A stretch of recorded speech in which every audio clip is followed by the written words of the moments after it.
पढ़ने में आपका स्वागत है। तो कैसे हैं आप लोग?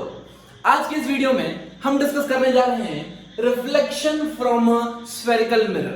दोस्तों आज का लेक्चर इतना स्मूथ, इतना बेसिक रखेंगे, आपको कुछ भी नहीं आता तब भी आपको सब कुछ आ जाएगा, आपको थोड़ा कुछ आता है तब भी आपको सब कुछ आ जाएगा, और आपको बहुत कुछ आता है तब अपने आप को आप टेस्ट कर लेंगे आपको कितना आता है। तो शुरू करते हैं। हमने रिफ्लेक्शन पढ़ा है दोस्तों अभी तक प्लेन मिरर से। क्या इरेगुलर सरफेस से भी पढ़ा था? हमने देखा था डिफ्यूज्ड रिफ्लेक्शन, कि हाँ रिफ्लेक्शन हो सकता है इरेगुलर सरफेस से भी।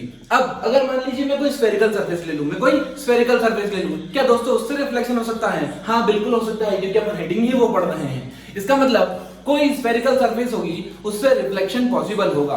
अब मान लीजिए एक होलोस्फीयर है, ये क्या है दोस्तों? सर्कल नहीं है, क्या होलोस्फीयर है। अगर ये होलोस्फीयर है तो यहां पर रिफ्लेक्शन कैसे होगा? एक साइड को पॉलिश्ड होना पड़ेगा। तो हम दो डिफरेंट केसेस लेते हैं, उसमें एक बार आउटर सरफेस को पॉलिश करेंगे और एक बार इनर सरफेस को पॉलिश करेंगे। क्लियर? चलिए तो हम क्या करते हैं, पहले एक सेगमेंट काट लेते हैं। ऐसे कट कर दिया इसको। जैसे ही हमने कट किया तो ये कुछ इस तरह से दिखने लगेगा आपको, राइट? अगर ये आपको इस तरह से दिख रहा है तो एक बार मैं क्या कर रहा हूं, एक बार दोस्तों आउटर सरफेस को मिरर कर देता हूं, सिल्वर्ड कर देता हूं, ठीक है? और एक बार इनर सरफेस को सिल्वर्ड कर देता हूं। अब कोई लाइट रे अगर आई तो कौन सी सरफेस से रिफ्लेक्ट होगी? जो मिरर्ड नहीं है। दो सरफेस है, एक ये वाली और एक ये वाली। ये तो ऑलरेडी मिरर्ड है, सिल्वर्ड है, ठीक है? अगर ये सिल्वर्ड है तो रिफ्लेक्शन वो वाली सरफेस से होगा, ठीक है? अगर इस तरह का मिरर है तो हम इसको बोलते हैं कॉनकेव मिरर। क्या बोलते हैं दोस्तों? कॉनकेव मिरर, जिसकी इनर साइड रिफ्लेक्टिंग साइड होती है। इसको मैं बोलता हूं रिफ्लेक्टिंग साइड। क्या दोस्तों?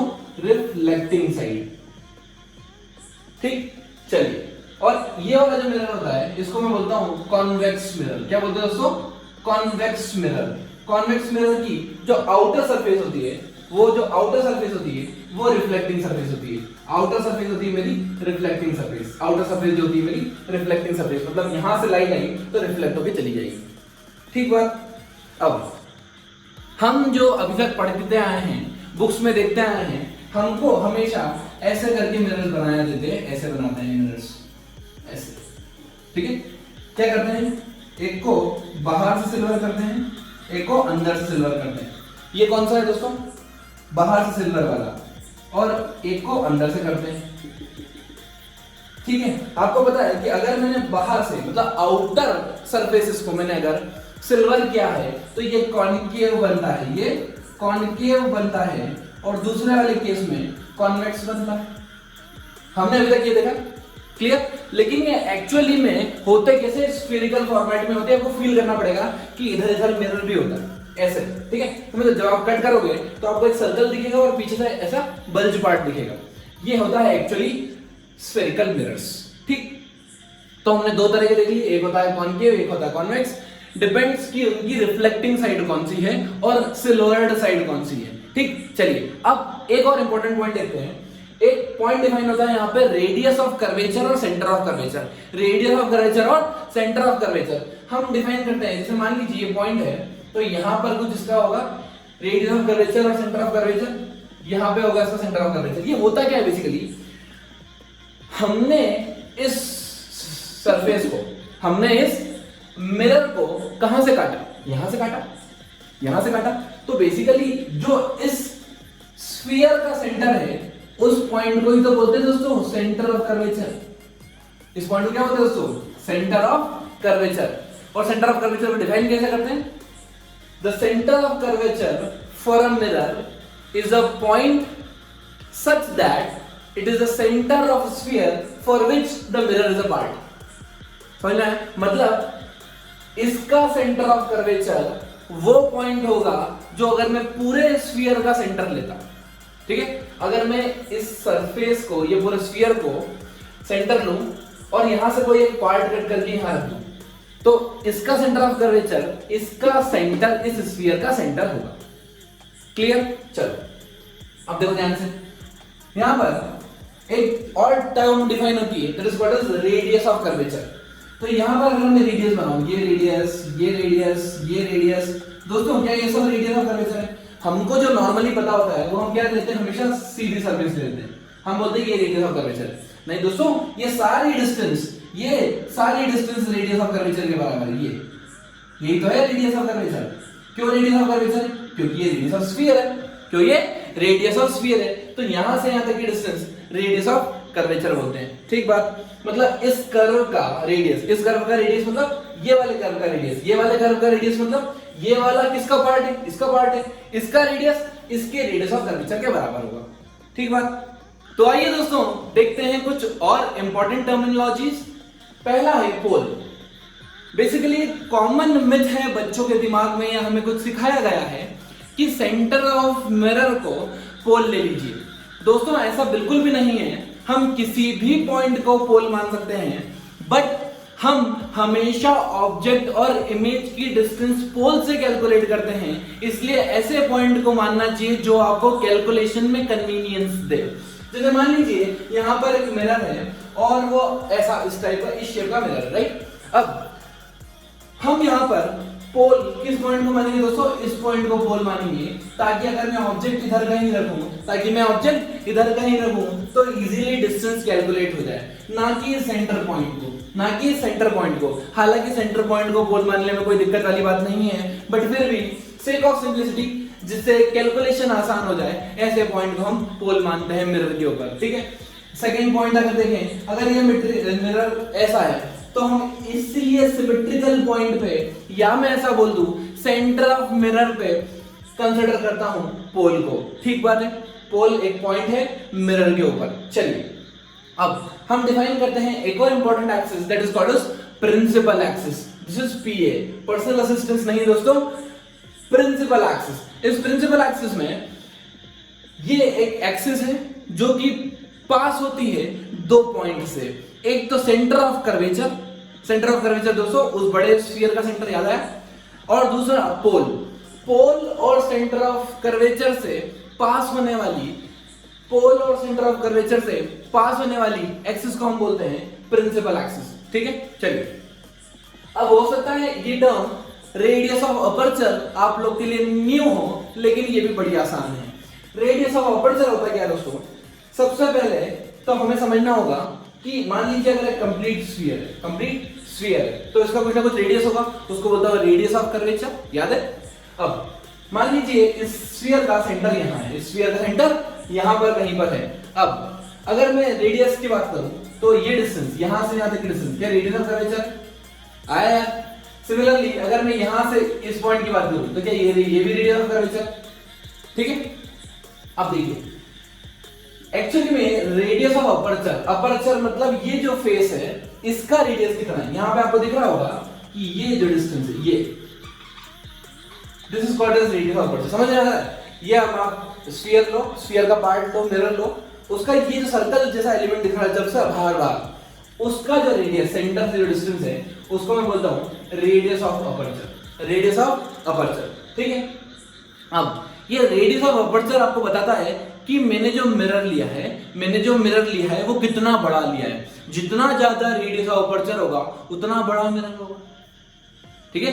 रेडियस ऑफ अपर्चर क्या बताएगा आपको, उतना बड़ा मिरर होगा। ठीक है। अब यहां पर मान लीजिए एक स्फीयर, ठीक है, एक स्फीयर में से मैंने दो मिरर कट किए, एक मिरर ऐसा कट किया और एक मिरर ऐसा कट किया,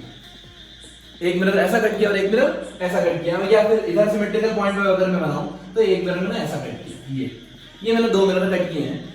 तो एक आपको दिख रहा होगा दोस्तों, एक ये है और एक ये है। ठीक है। मान लीजिए इसका रेडियस ऑफ कर्वेचर r1 है, इसका रेडियस ऑफ कर्वेचर r2 है, इसका रेडियस ऑफ अपर्चर r1 है, इसका रेडियस ऑफ अपर्चर r2 है। आपको बताना है r1 और r2 में रिलेशन क्या है, R2 और R1 में संबंध क्या है दोस्तों, संबंध स्थापित कीजिए। तो यहां पर आपको समझ में आ रहा होगा कि रेडियस ऑफ कर्वेचर क्या होता है। Radius of curvature for a mirror is that distance और is the radius of that sphere for which mirror is a part.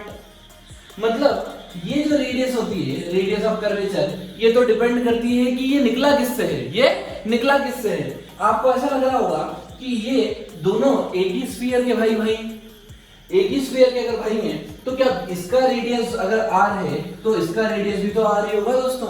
इसका मतलब यहाँ पर रेडियस ऑफ कर्वेचर दोनों के सेम है, रेडियस ऑफ कर्वेचर दोनों के सेम है, छोटा हो या बड़ा हो उससे मतलब नहीं है।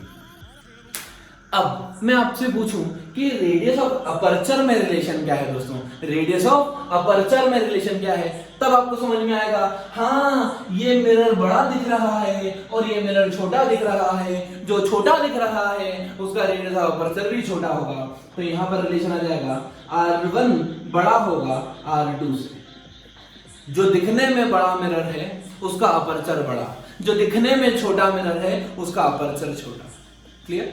तो आइए दोस्तों अब डिफाइन करते हैं सबसे important point, focus. Focus define करने के बाद हो सकता है आपकी आधी इंच की आंखें खुल के 1 इंच की हो जाए। ध्यान से देखिए इस पॉइंट को। Rays parallel to principal axis after reflection intersects the principal axis at a point that is called as focus. क्या बोल रहे हैं वो कि मान लीजिए एक मिरर है, मिरर का हमने एक सिमेट्रिकल पॉइंट लिया पोल, पोल से हमको पता है कि यहां पर कुछ रेडियस ऑफ कर्वेचर होगी इधर। अब कोई भी रे अगर इसके पैरेलल आती है, कोई भी रे इसके पैरेलल आती है तो वो एक पॉइंट से पास होती है, उस पॉइंट को बोलता हूं फोकस, उस पॉइंट को बोलता हूं फोकस। ठीक है। अब आपने सुना होगा कि फोकस रेडियस ऑफ कर्वेचर का आधा होता है, फोकस रेडियस ऑफ कर्वेचर का आधा होता है, और इस बात को मैं गलत प्रूव करने के लिए यहां पर खड़ा हूं आपके सामने।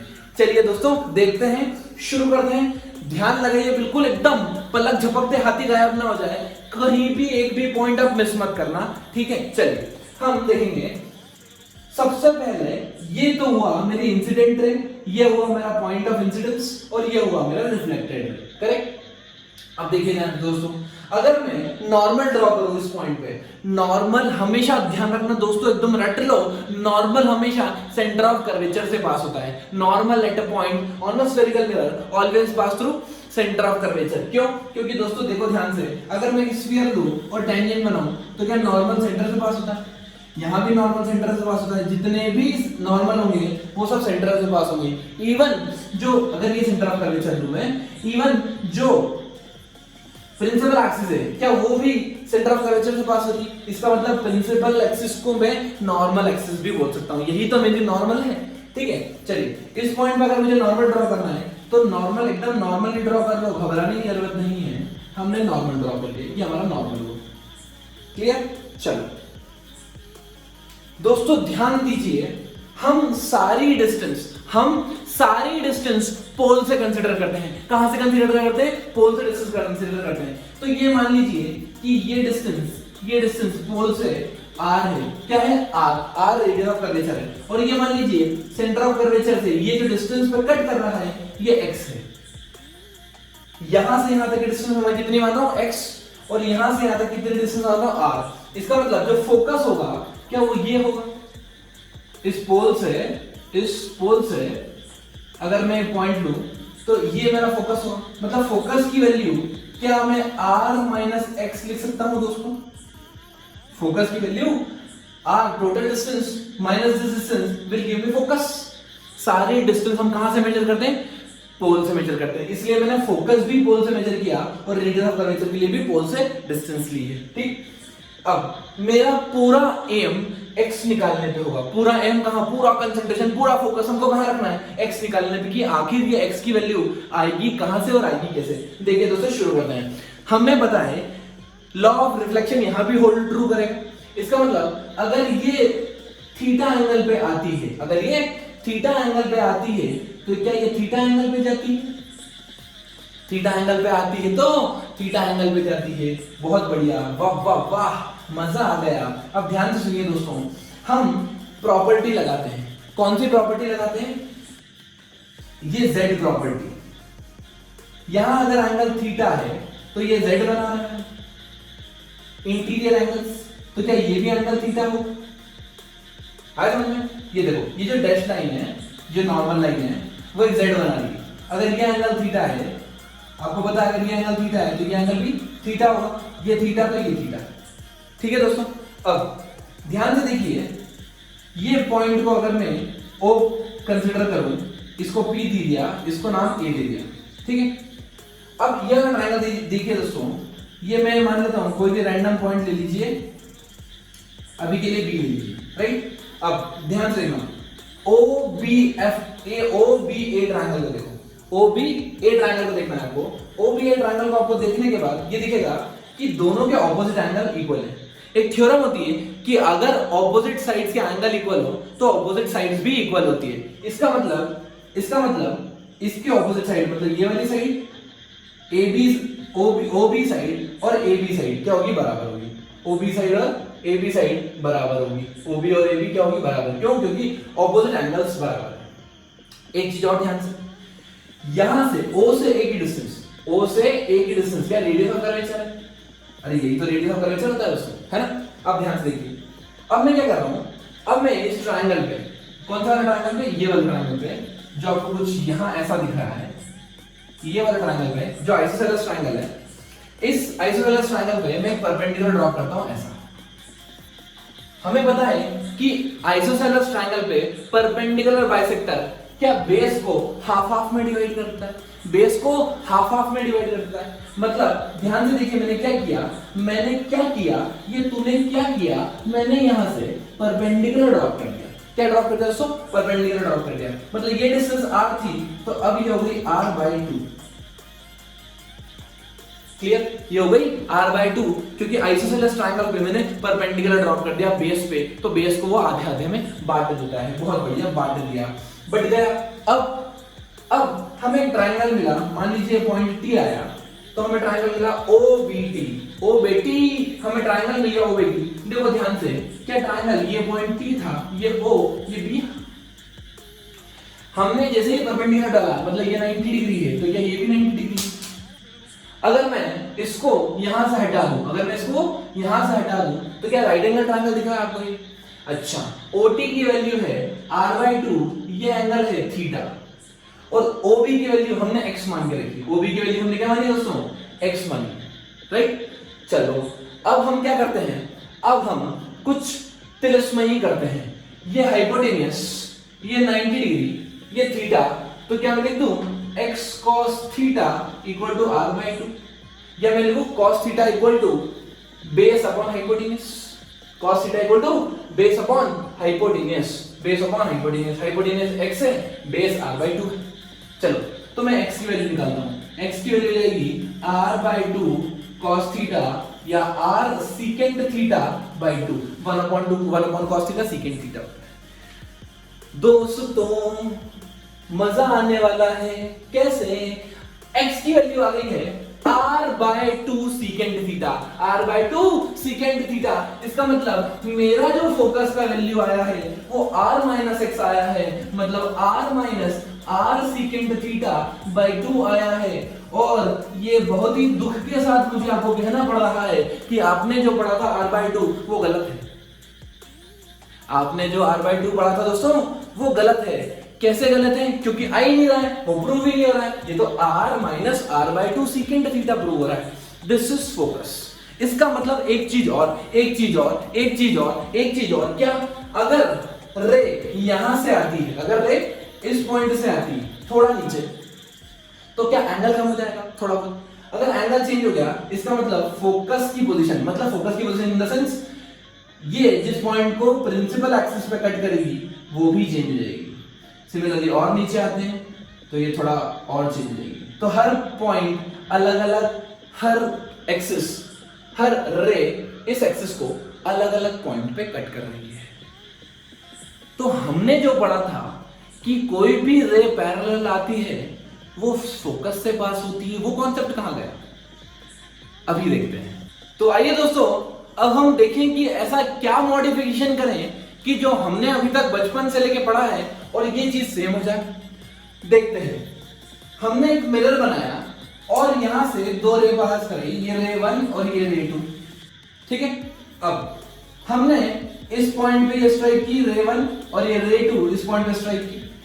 हमने यहां से नॉर्मल ड्रॉ किया। नॉर्मल कैसे ड्रॉ करते हैं? हमेशा सेंटर ऑफ कर्वेचर से ड्रॉ करते हैं इसको। ओके, अब देखो ध्यान से, ये एंगल थीटा 1 है, ये एंगल थीटा 2 है, ये एंगल थीटा 2 है। मतलब जैसे जैसे मैं पोल के पास आते जाऊंगा, जैसे जैसे मेरी रे पोल के पास आती जाएगी, आपको ऐसा लगा थीटा छोटा होता जाएगा, थीटा छोटा होता जाएगा। अगर थीटा बहुत छोटा हो गया, अगर थीटा बहुत छोटा हो गया तो दोस्तों cos 0 डिग्री कितना होता है? cos 0 होता है 1। cos 0 कितना होता है दोस्तों? cos 0 1 होता है। मतलब थीटा टेंड्स टू 0 होना चाहिए। मैं ये नहीं बोल रहा एकदम 0 हो जाएगा। अगर एकदम 0 हो गया दोस्तों तो मतलब वो तो प्रिंसिपल एक्सिस बन जाएगी। लेकिन अगर 10 टू 0 है, थीटा 10 टू 0 है, तो क्या मैं cos थीटा को अप्रोक्सीमेट 1 मान सकता हूं, या मैं सीकेंट थीटा को अप्रोक्सीमेट 1 मान सकता हूं?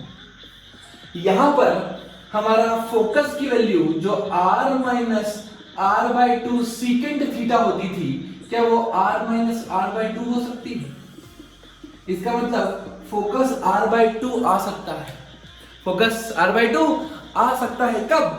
जब थीटा की वैल्यू बहुत ज्यादा छोटी हो, बहुत ज्यादा छोटी हो। ध्यान से देखो दोस्तों, तो क्या कंडीशन होना चाहिए? कंडीशन क्या होना चाहिए? ये जो इंसिडेंट रे है, क्या वो प्रिंसिपल एक्सिस से क्लोज निकलना चाहिए। पहली कंडीशन या तो गिवन हो कि प्रिंसिपल एक्सिस के बहुत चिपक के निकले, एकदम पास में से निकले, या दूसरी चीज गिवन हो इस मिरर का अपर्चर छोटा हो।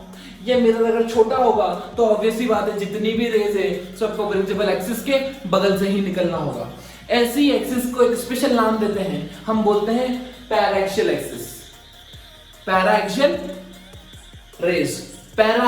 रेस। ठीक है, तो यहां पर अगर मुझे फोकस को डिफाइन करना है तो मैं रेस की जगह पैराएक्सियल रेस ले लिया दोस्तों। अगर पैराएक्सियल रेस ले लिया मतलब जो प्रिंसिपल एक्सिस से बहुत ज्यादा चिपक के निकले, उनको एक्सिस को, उन रेस को बोलते हैं पैराएक्सियल रेस। उन रेस को बोलते हैं पैराएक्सियल रेस। पैराएक्सियल रेस के लिए फोकस की वैल्यू हमेशा r/2 होगी, हमेशा r/2 होगी दोस्तों। इसका मतलब 99% केसेस में हमें पैराएक्सियल रेस गिवन होती है, पर हमें पता ही नहीं होता कि वो पैराएक्सियल रेस गिवन है। Clear? Now friends, we will see a relation between focus and radius of curvature for paraxial rays। दोस्तों paraxial rays मतलब रेस कहां से आएगी हमारी? पैरेलल आएगी और प्रिंसिपल एक्सिस के बहुत पास है, एकदम क्लोज। समझाने के लिए दोस्तों मैं थोड़ा सा दूर बना रहा हूं, मतलब आप ये मत समझना कि ये रे इतनी दूर से आ रही है, सिर्फ समझाने के लिए बनाया। ठीक है, हमें पता है कि अगर ये रेस पैराएक्सियल रेस है, तो ये फोकस से पास होती है दोस्तों। मान लीजिए कि ये इस पॉइंट से पास हुई, ऐसे कहां से पास हो गई? इस पॉइंट से पास हो गई। ये पॉइंट का नाम दे दिया हमने फोकस। ठीक है, इस पॉइंट का नाम है सेंटर ऑफ कर्वेचर। हम सारी डिस्टेंसेस क्या पोल से लेते हैं? सारे डिस्टेंस कहां से लेते हैं? पोल से लेते हैं। इसका मतलब ये डिस्टेंस यहां से यहां तक, यहां से पोल तक की डिस्टेंस, ये फोकस हो गया, और सेंटर ऑफ कर्वेचर से पोल की डिस्टेंस, इसको बोलते हैं रेडियस ऑफ कर्वेचर। हमें रेडियस ऑफ कर्वेचर और फोकस में रिलेशन चाहिए दोस्तों। ठीक है, शुरुआत करते हैं। हमें पता है कि अगर कोई रे ऐसी आती है पैरेलल पैराएक्सियल, तो क्या वो फोकस से पास होती है?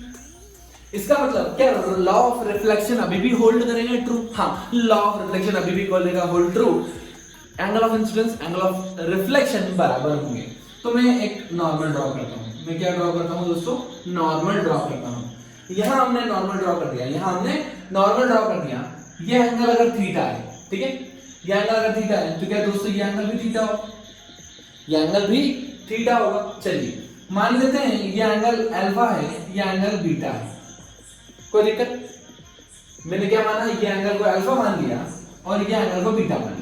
ठीक है, कुछ नामकरण कर देते हैं। ये बोलते हैं P, ये बोलते हैं M, और इस पॉइंट को F नाम देते हैं। ये O F P M। ठीक है, चलिए ना, हमें एक चीज समझ में आ रही है दोस्तों, हमें एक चीज समझ में आएगी यहां पर कि अगर अल्टरनेट इंटीरियर एंगल्स देखें तो ये पैरेलल है और ये z बना रहा है। अगर ये z बना रहा है तो ये एंगल बराबर होंगे। मतलब क्या, रेड लाइन को देखें अगर, तो ये थीटा है, ये अल्फा है। क्या theta is equal to alpha है? Theta is equals to alpha आएगा। ठीक है, सेकंड पॉइंट हम ये वाला ट्रायंगल लेते हैं, कौन सा? Triangle OFM, triangle OFM। ठीक है, अब यहां लगाते हैं हम एक्सटीरियर एंगल थ्योरम। कौन सी लगाते हैं दोस्तों?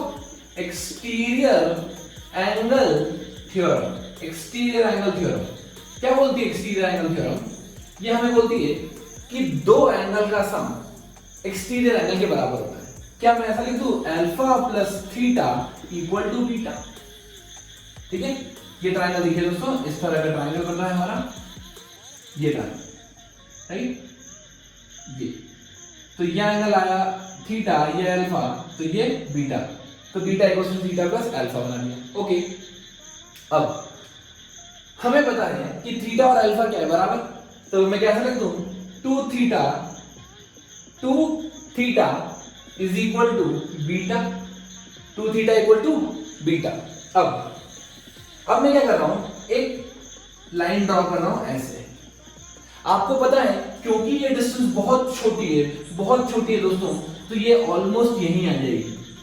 ठीक है, सिर्फ समझाने के लिए मैंने इसको थोड़ा बड़ा बनाया है, वो डिस्टेंस बहुत छोटी है। ठीक है, मतलब M और ये वाला पॉइंट मैं ऑलमोस्ट स्ट्रेट लाइन ही मान रहा हूं। MP को मैं स्ट्रेट लाइन मान रहा हूं। क्यों? क्योंकि आपको पता है रेस पैराक्सियल है। हमें एक थ्योरम पता है, that is called as when theta tends to zero, when theta tends to zero, इसको बोलते हैं small angle approximation. Small angle approximation. अगर थीटा टेंड्स टू जीरो है, थीटा बहुत बहुत बहुत बहुत बहुत बहुत छोटा है, तो क्या मैं थीटा को approximately equal to sine theta, approximately equal to tan theta लिख सकता हूं। ठीक है, इसका मतलब अल्फा को मैं tan अल्फा लिख सकता हूं, बीटा को मैं tan बीटा लिख सकता हूं, थीटा को मैं tan थीटा लिख सकता हूं।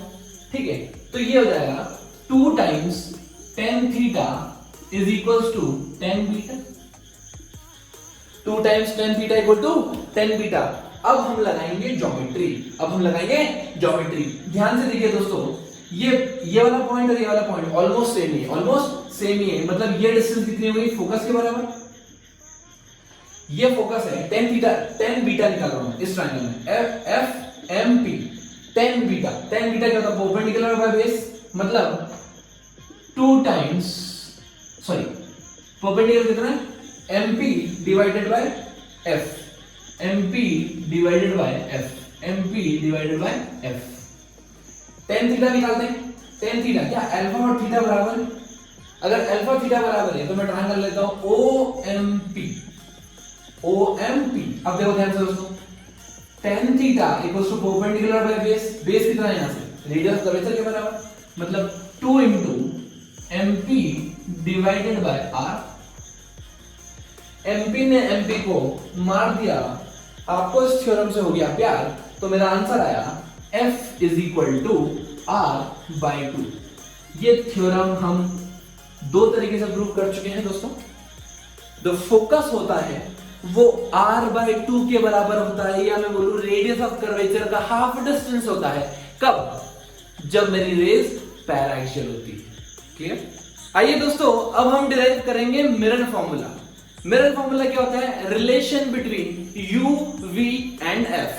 U is the distance of object from the pole, V is the distance of image from the pole, and F is the distance of focus from the pole, because we know that we calculate everything from the pole। तो शुरुआत करते हैं। हम यहाँ पर mirror formula 2 method से देखेंगे, एक बहुत आसान और एक आसान। एक मेरी मेथड होगी और एक आपकी मेथड होगी। आपकी मतलब NCERT की मेथड। हम शुरुआत करते हैं पहले बहुत आसान मेथड से। मान लीजिए ये पॉइंट को मैंने पोल कंसीडर करा, ये पॉइंट को मैंने फोकस कंसीडर करा, ये पॉइंट को मैंने सेंटर ऑफ कर्वेचर कंसीडर करा। ठीक बात है। अब मैं यहाँ पर ऑब्जेक्ट रख देता हूँ दोस्तों। इस पॉइंट पे मैं क्या रख देता हूँ? ऑब्जेक्ट रख देता हूँ। अगर मैं ऑब्जेक्ट रखता हूँ तो यहाँ से एक रे चलेगी ऐसी, यहाँ से एक रे चलेगी ऐसी। इस रे को दोस्तों यहाँ से रिफ्लेक्शन होगा, तो मैं एक नॉर्मल बना देता हूँ। पहले नॉर्मल बना दिया मैंने ये, राइट। अब रिफ्लेक्शन होने के बाद क्या ये रे वापिस आएगी इधर? Angle of incidence equals to angle of reflection. Law of reflection को वैल्यू कर दो।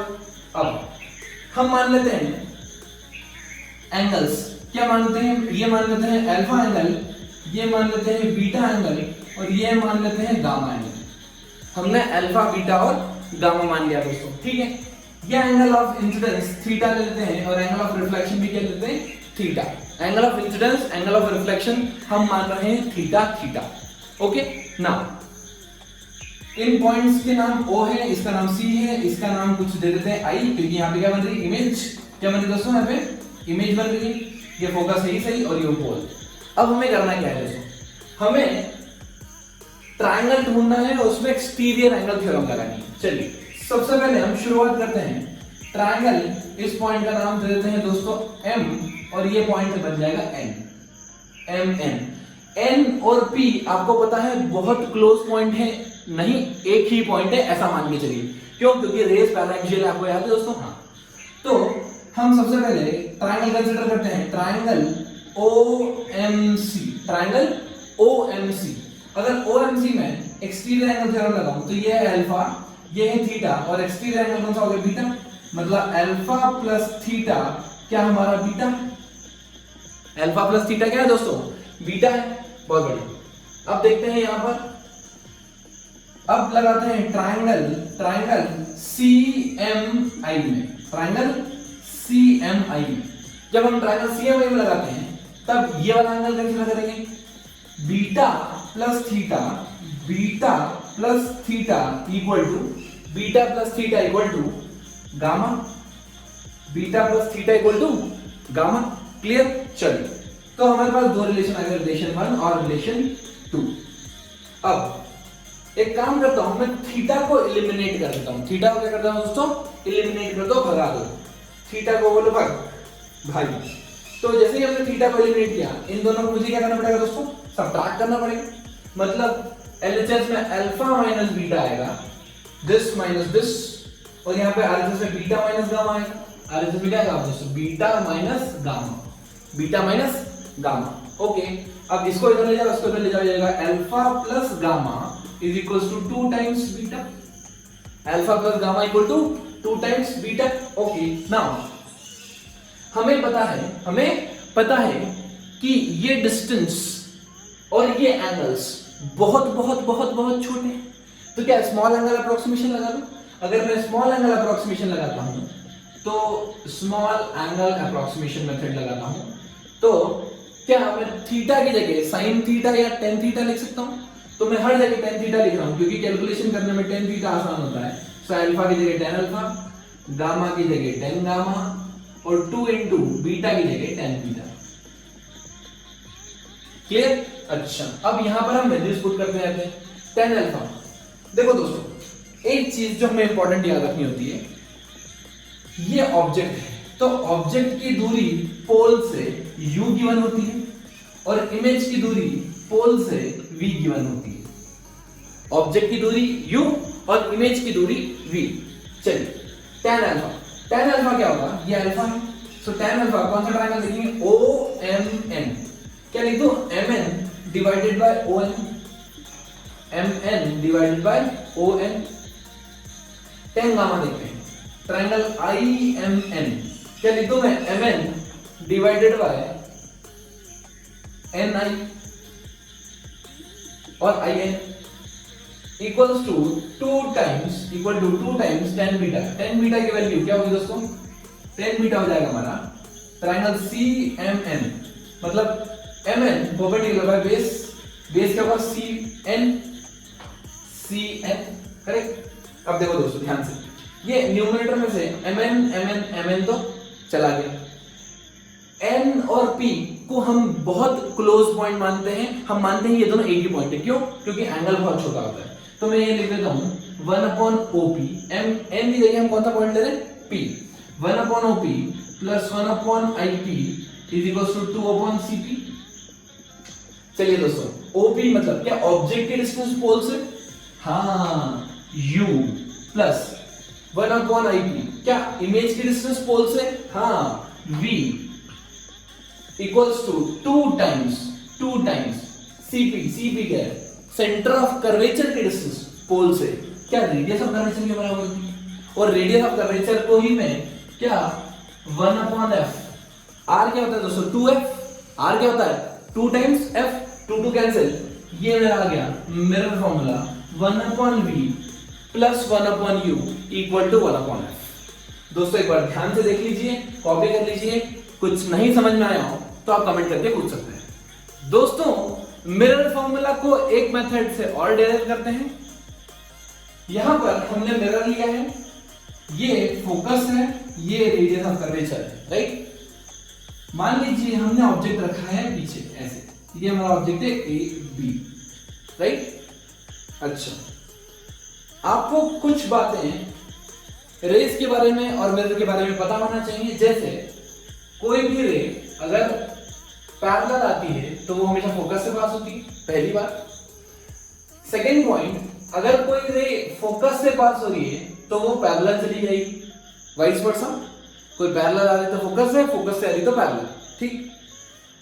थर्ड इंपॉर्टेंट पॉइंट, मान लीजिए कोई सेंटर ऑफ कर्वेचर से लाइन आ रही है तो वो सेंटर ऑफ कर्वेचर पे रिट्रेस हो जाती है। क्यों दोस्तों, सेंटर ऑफ कर्वेचर से कोई भी लाइन आती है तो क्या वो नॉर्मल में होता है? अगर वो नॉर्मल के थ्रू कोई लाइन आएगा तो वापस वो अपना पाथ रिट्रेस कर लेता है। फोर्थ पॉइंट, अगर मान लीजिए कोई रे पोल पे डायरेक्ट आ रही है तो वो जितना एंगल थीटा पे आती है उतने ही एंगल पे वापस चली जाती है। Angle of incidence is equal to angle of reflection. क्यों? क्योंकि principal axis behaves as a normal, right. तो ये 3-4 पॉइंट है, आपको पता होना चाहिए। चलिए अब हम क्या करते हैं, हम देखते हैं मिरर फॉर्मूला। यहां पर ऑब्जेक्ट है ए बी। अब सबसे पहले रे स्टार्ट करते हैं। मान लीजिए रे गई straight parallel to the principal axis. हमने माना है ऑब्जेक्ट बहुत छोटा है, रे जो है पैरेलल है, तो ये फोकस से पास होगी। दोस्तों ये फोकस से पास होती है, दिख रही है आपको, क्लियर। सेकेंड रे हम लेते हैं रेडियस ऑफ कर्वेचर से पास होती हुई। अगर कोई रे रेडियस ऑफ कर्वेचर से पास होती है, तो वो रिट्रेस करती है अपना पाथ, रिट्रेस करती है, ठीक है। चलिए अब यहां से पोल से जो डिस्टेंस मेजर करेंगे हम, तो ये डिस्टेंस f है, फोकस। यहां पर देखिए दोस्तों, ये इंटरसेक्टेड पॉइंट है, ये इंसिडेंट रे है, ये रिफ्लेक्टेड रे। सिमिलरली ये इंसिडेंट रे है और ये ही रिफ्लेक्टेड रे। तो यहां पर रिफ्लेक्टेड रे मीट कर रही है, मतलब यहां पे क्या बनेगी दोस्तों, इमेज। यहां पे बनेगी मेरी image a dash b dash. Image की डिस्टेंस पोल से हमेशा v होती है और ऑब्जेक्ट की डिस्टेंस पोल से हमेशा u गिवन होती है, राइट। मैं नाम देता हूं, ये पॉइंट c है, ये पॉइंट f है, राइट। ये distance P to C radius of curvature होगी, ठीक। अब दोस्तों हमें सॉल्व कैसे करना है? सबसे पहले हम ट्रायंगल कंसीडर करते हैं, ये वाला और ये वाला। हम देखेंगे ये हमें सिमिलर ट्रायंगल से करेंगे। If the triangles are similar then the ratio of their sides are equal. तो हम लेते हैं AB divided by A dash B dash, AB divided by A dash B dash. क्या मैं लिखूं AC divided by CA dash, clear? Okay. हम सारी distance कहां से लेंगे दोस्तों? पोल से। अब AC को मैं क्या ऐसे लिख दूं, PA माइनस PC, इसको लिख दिया मैंने PA माइनस PC। और AC डैश को A डैश C को मैं क्या करता हूं, PC माइनस PA डैश लिखता हूं, PC minus PA dash, clear? चलिए अब हम ट्रायंगल लेंगे,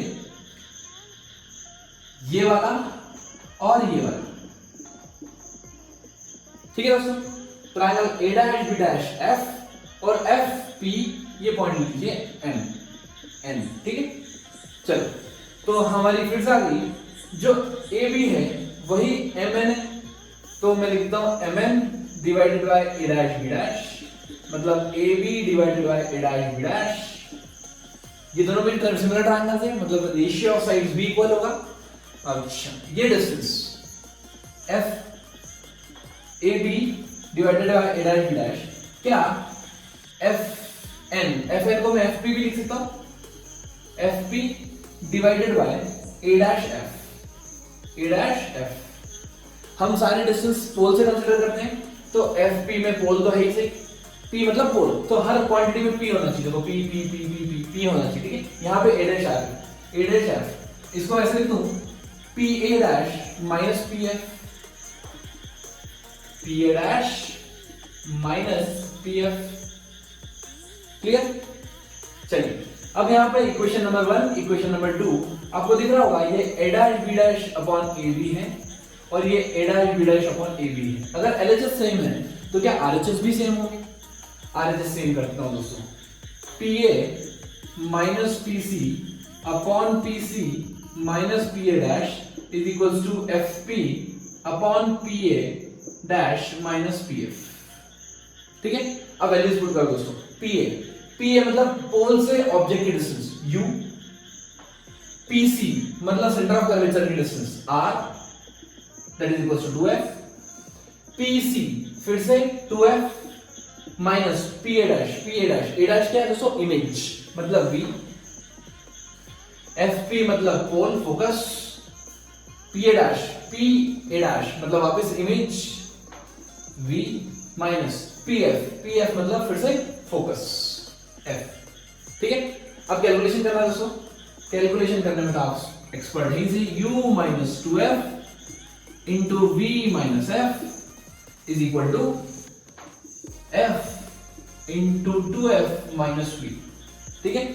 यहां पर देखेंगे तो कितना हो जाएगा, uv minus uf minus 2vf plus 2f square equal to 2f square minus vf, ठीक है दोस्तों, मैंने मल्टीप्लाई कर दिया है।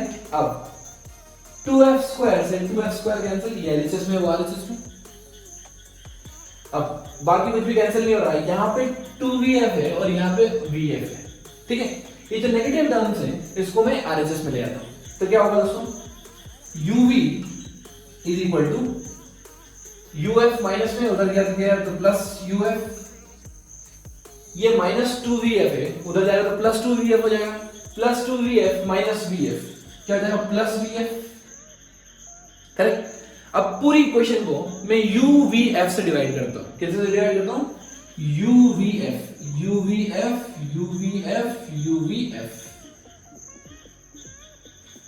तो आपको दिख रहा होगा ये uv कैंसिल, क्या बचा, 1 upon f is equals to 1 upon v plus 1 upon u. This is how we have derived mirror formula. क्या चीज क्लियर है दोस्तों आपको? Patience, persistence and perspiration makes an unbeatable combination for the success. Stay motivated, keep learning, keep supporting.